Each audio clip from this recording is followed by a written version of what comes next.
Nagluto nga pala ako guys ng pork liempo. Ayan, for today's video guys. Ayan na nga guys at magpipiling cook na naman ako.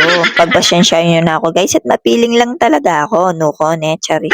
Ayan na nga guys ang ating pork liempo na ating lulutuin for today's video. Lalagyan muna natin siya guys ng paminta. Pagkatapos, imamassage natin siya guys. Buti pa yung baboy, minamassage, charis, no ne. Ayan, at pagkatapos nga guys, ay aatiin natin ang ating pork liempo. Kung ayaw nyo naman, pwede rin naman hindi guys. Sobrang talim pa nga ng kutsilyo natin guys, no? Pagkatapos kong ang iwain ng pork liempo guys, sunod ko naman iuwain yung mga bawang na gagamitin ko para mamaya. At pagkatapos kong ang iwain yung mga bawang guys, inasikaso ko na nga guys yung pang marinate sa pork liempo. Una nga dyan guys ay maglalagay tayo ng brown sugar. Next is soy sauce or toyo. Marami ako niyan.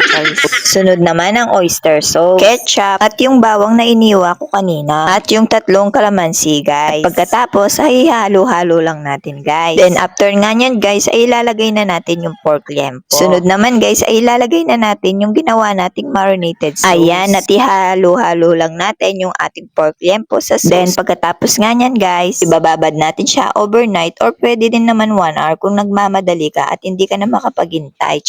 So next naman guys ay ilalagay natin siya sa chiller. At dahil nga wala tayong rep guys, makikirep muna tayo. Charis, no? At after nga ng ilang oras guys ay kinuha ko na ang aking pinarep na pork liempo. Pagkatapos nga nyan guys ay linuto ko na siya dyan. At kung nagtitipid nga kayo guys sa gasol, ay huwag nyo nang susubukan magluto dyan. Dahil ang tagal ko niluto dyan guys. At ayan na nga guys at malapit na siyang maluto. After 20 years, charis. At dahil nga tawid ako guys, sinubukan ko lang magluto dyan.